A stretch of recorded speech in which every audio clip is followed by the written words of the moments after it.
Happy June 4th, everyone. It certainly feels a lot more like October than it does like June, but hopefully we'll have some good weather here for the weekend. I just wanted to make a quick video to update you on what's going on in the course and to give you some guidance. First of all, I want to just draw more attention to the comments that I provide on your assignments. In an online course, we don't have the luxury of sitting in a classroom, of having the types of peer review experiences that you traditionally have in a writing class.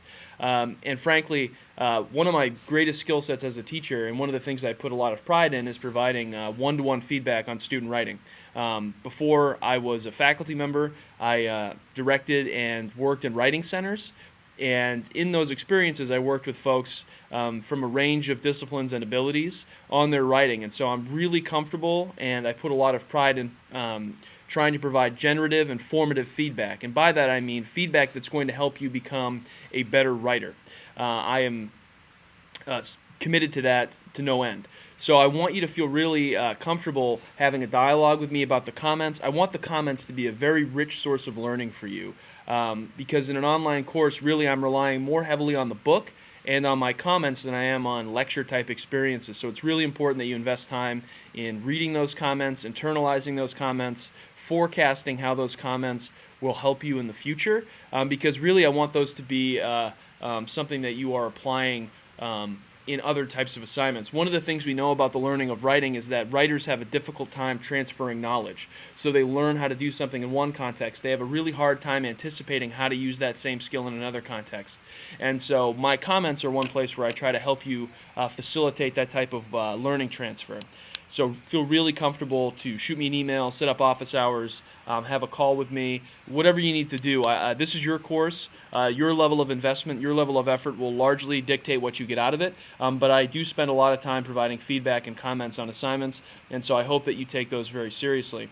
I very much look forward to reading your resumes and cover letters, and I'm very, very interested in reading your sales flyers and technical reviews. And I hope you've had a useful experience doing those. Those are two assignments that I find that students get a tremendous amount out of, because technical writing at its very core is the communication of specialized knowledge. That's really what it is. And so you're working with specialized tools, objects, pieces of equipment, and you have to talk about them in ways that other human beings can understand. And that's really the essence of technical writing, is that you find ways to make that information useful to your audience. Reviews and sales flyers have to, because they address an audience that's typically not an engineer, that's not in product development, that maybe isn't even someone who uses that type of tool or piece of equipment all the time. So you have to really find ways to make that information relevant and applicable, and those two assignments really challenge you to do that. If you are good at that, if you are good at making technical specifications come to life for people and making them relevant, you are a good technical writer, and I can tell you that from experience. And I want to leave you with a final thought. I often use metaphors to describe writing, and one of the metaphors that I use is curation. So many of you have probably been to a museum, and many of you probably know that there are people at museums who set up the exhibits, and they're called curators. And a curator is more than just someone who sets up the exhibits and has, some sense of the history of the artifacts or the paintings or whatever. A curator is really someone who's trying to create an experience for you. They're trying to think about where in the museum to place things so that you have a certain type of experience, right? So that you see one painter from one generation and then another painter from another generation, and you have some type of cumulative effect. And that's really what you want to be as a technical writer. You want to be a curator, and you want to be thinking very carefully about how to use all of the tools in your toolkit to create a certain type of experience for your reader. Now that means using CRAP, that means using document design skills we've read about in our book, that means thinking about what types of information you want to present when, how you want to allocate your real estate on the page. All of those things are things that allow you to create a certain type of experience for your reader. One of the valuable tools, and one of the things that we'll practice later in the semester, is what's called usability or user experience testing, where you are actually having readers perform a task based on your writing to find out how well you're communicating what you think you're communicating. You'll see this most transparently and convincingly when we write instructions. And I will ask you to find somebody and hand them your instructions and have them follow them to a T. And what you'll find is that you get valuable data back, and you'll find out how they're experiencing that document. And a lot of it goes back to the way that you've curated that experience for them. There's actually an emerging field in technical and professional writing called information architecture. And if you think about what an architect does, an architect is really trying to design a space, a physical space, a building, a home, a headquarters, in a way that anticipates the way the user will need to use that space and is anticipating the experience the user will have in that space.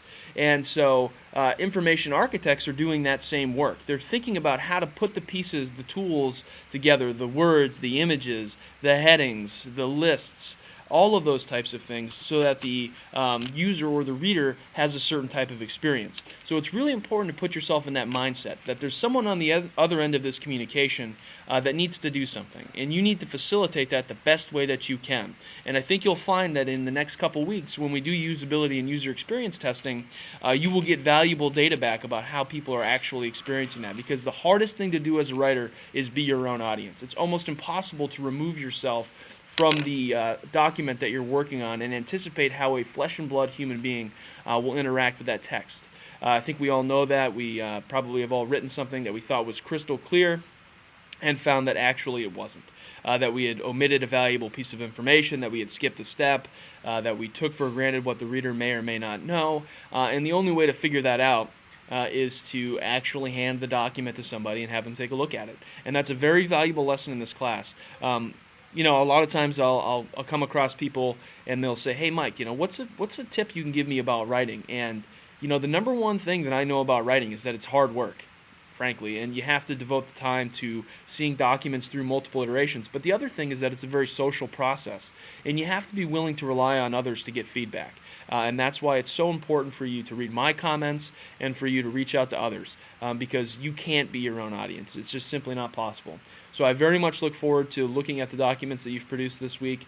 And if you have any questions, concerns, or feedback about the course, I need you to feel really comfortable emailing me and letting me know what's going on, because unfortunately I don't get to see your facial expression when I describe an assignment. I don't get to hear the collective gasp from the class when I say something, so it's hard for me to tell what the uptake is. I can tell to some degree from your execution of the assignments, but it's really important that you feel like this is a give-and-take relationship where we're in constant dialogue about what you're doing and how you're learning.